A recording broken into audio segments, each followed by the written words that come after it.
really proud of our players to go through the week that they had.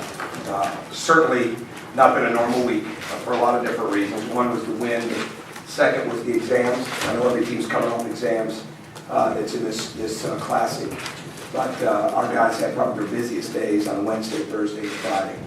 And yet their practices were fantastic. Their effort throughout the week, their desire to improve, all really, really good. And the thing I'm most proud of in the game is that when you go through a season, if you're really trying to get better and you really understand that you've got to take what the game gives you, you're going to be in a lot of different type of games. And this was a grinder. And we knew the potential for that was there with Notre Dame. We had great respect for Notre Dame, and it was certainly justified. And our guys figured out that their half-court defense and their ability to cover for one another, and then the ability to make the next pass, establish the post on offense, get to the offensive boards, those things work. And the pace was not exactly where we would have liked it, but it was never at a point where we felt we had to do something to change it. We just knew we were going to have to be really, really good in the half court. And again, we knew we were playing a very good team, a team full of very good basketball players that can drive, cut, slash, but most importantly shoot, especially the three. And for them to go 32 minutes without a three-point field goal says a lot about the way our defense rose to the challenge of guarding a team that shoots as well as they do. So proud of our guys, and I can talk about individual efforts and accomplishments. One I'm really excited about is Will. He had his career high in rebounds. And it goes without saying that it was very important inside of this game to get Cody established from the beginning, and we did. And proud of the way that he played. He had 2 assists, and I think he looked probably to have 4, 5, 6 more because he's such a good passer in traffic and such a good passer, you know, when he sees the double team. So a very, very good win for us, and again, one that we hadn't experienced getting a win like this season, and one probably again in the past that we may not have been able to get because it was a very, very physical game, and our guys did a great job of responding to that. Go ahead. Coach, if you could talk about the mental, you already talked about the mental aspects of this week, but throughout practice for them to stay focused and in tune, not, getting a big head. Well, from the very beginning of practice on Monday, now maybe if we had gone Sunday that might have been a challenge, but we gave them a day, and Monday was excellent, as was Tuesday. And then Wednesday became a film day. And I think they got a real eye-opener when they looked at the film to see the numerous opportunities that we had in the game. And certainly we wanted to reflect and be proud and excited about the finish, but there were numerous opportunities inside of that game where we could have played better, especially in the second half. And I think they understood that, and that's a sign of a team that's maturing. Because an immature team wouldn't have wanted to hear that, but they did, and they responded, and I could see it again throughout the whole week in practice. And we had a lot of different times in practice, and sometimes guys would have to leave or be there late or come late because of tests. But again, the focus was excellent. And then we get in here last night in the film session and today's walkthrough, I wasn't worried about that at all. I knew we were going to play against a really good team, but I wasn't worried one bit, especially after Monday's practice, that we might come in and not be locked in. Talk about how you locked down defensively the last 14 minutes of the first half. They missed their last 14 shots. Well, our guys never wavered when we got down because we made too many mistakes, and a lot of our mistakes early on in the game were communication mistakes.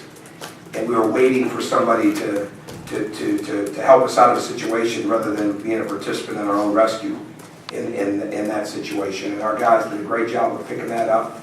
They gained confidence. A few baskets started to go in. They really did a great job of, again, taking what the defense gave them, where maybe a play broke down, and then it just became cutting and movement action and finding people on cuts and some back cuts. And when the double team comes, it became somebody sliding behind. I thought those were really good. But they're taking a lot of pride in their defense, and this will only help them and hopefully springboard them to more things, because the number one key all week with Notre Dame was defending the three-point shooting, and knowing that Eric Atkins is not only their best three-point shooter percentage-wise, but the guy who creates so many for other people. He is a hard matchup. And I thought our guys did an excellent job with him, and I thought when we had to do some switching late in the game, they did an even better job. Tom, your offensive rebounding, I think you had, well, I know you had 16 offensive rebounds. Can you talk about that? Well, it's huge for us, and I think, again, they got confidence because of last week. We spent a lot of time in offensive and defensive rebounding, whether it's a breakdown drill or whether it's a live 5-on-5 type of situation. I haven't looked at the numbers far enough to see if we've got enough guard rebounds, but that's going to be huge for us. Victor and Will, it's a big challenge. See, Will had 4 and Victor had 1. That's good. That's progress, because those two have got to be very, very good on the offensive glass for us. And certainly Cody, Christian, Derek, Tom, but our wings have got to be active. And then that helps keep balls alive. So that's an area that we've known we've needed to get better in. We are getting better in it, especially over the last 3 weeks, but there's a ton of room for even more improvement in that, especially as we get ready to play in the Big Ten. You talked about establishing Cody underneath. How much did it help you able to get Cooley in foul trouble? Oh, I think that was big. I think that was big, and then we had to roll the dice a little bit, so to speak, with Cody. We had foul situations in the first half, and I was really proud of our bench. I mean, if there's one criticism I had of myself, and I had many, after last Saturday, is I didn't go to the bench enough, especially early in the game. We would get some guys some confidence in the game so that we could have used them more in the second half to give some guys some rest, and I wasn't going to let that happen again. And I thought Remy did an excellent job. I thought Derek played better, especially in the second half. Will, obviously, did a really good job. And Will didn't even practice with us on Thursday because he was so sick. And yesterday he could only walk through. And today to come out with that energy was tremendous. You mentioned Remy and Derek. What happened on Derek's shot, I guess, and how big? Well, you'd have to ask him. I don't know. Maybe he saw what Christian saw last week with 0.8. I don't know. That was it looked more like to me, like I said, 4.5. Like you were somewhere in there, and he didn't see that. But the presence of mind of Remy and just fantastic. But we covered that real quick with Derek. I mean, you've got to. Derek is a really good player, and he's been in and out a little bit of practice as he kind of recovers from this injury, but he just got to continue to stay locked in. I was upset when one time he come out of a timeout and he's on the opposite side of the court where he should be. We've got to keep being better, and our ability to our short-term memory's got to pick up, so to speak. But I don't know. You're gonna have to ask him when he saw on the clock. He's the only one that saw it. So. Coach, 36 points in the paint, the ability to score those baskets, higher percentage. Well, again, that's where our best, because we need to get to the foul line. And our best foul shooters, in the case of like Jordan, they're not always going to get to the foul line in their game. So we've got to have our game allow us to get to that bonus and the double bonus so that it opens up more opportunities for somebody like Jordan. Riddell is a good driver. But by establishing the post, establishing that we're going to be in the paint, establishing that we're going to get in the bonus in an early clip as much as we can, that's the way for us. Cut down on our fouls and increase the ability to get to the line. When we show that, and that shows up in our games, our films, our statistics, then we know we're getting better. And it was crucial that we did that today. One more on Cody. You said during the week that you wanted him to command the ball more, but it seemed like your guys were, more cognizant of trying to beat the post. Oh, I think so. I think so, because they made it hard for Christian, and Christian short-armed a couple of shots that he would make, but I thought he did a really good job defensively, because a year ago he got easily frustrated when the shots weren't going, and he's maturing. He's maturing at such a high level, and that's really important. And because he made some good passes too.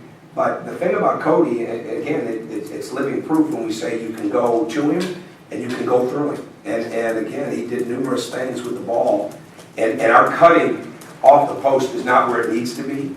It's improved some over the last 2 weeks. It's improved in practice, but it hasn't carried out to the game.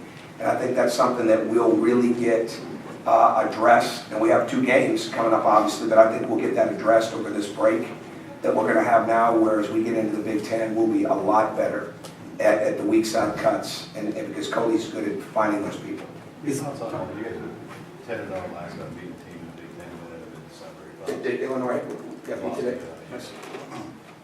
Just your thoughts on you guys beating last time? I don't have any thoughts on that, really. I mean, it's in the sense of where we're at in the Big Ten, it really, that doesn't figure into our thought process. The fact that these guys have found 10 different ways to win and built on momentum, that's what's most important. And now to go home on a short period of rest and time and preparation and get ready for the next game, that's the key. I mean, that's the absolute key to us, so I don't have a lot of thoughts on the rest of the league. Is Cody at his most valuable when you guys have to grind it out from start to finish in a game like that? No, I don't think that. I think Cody's just an all-around basketball player.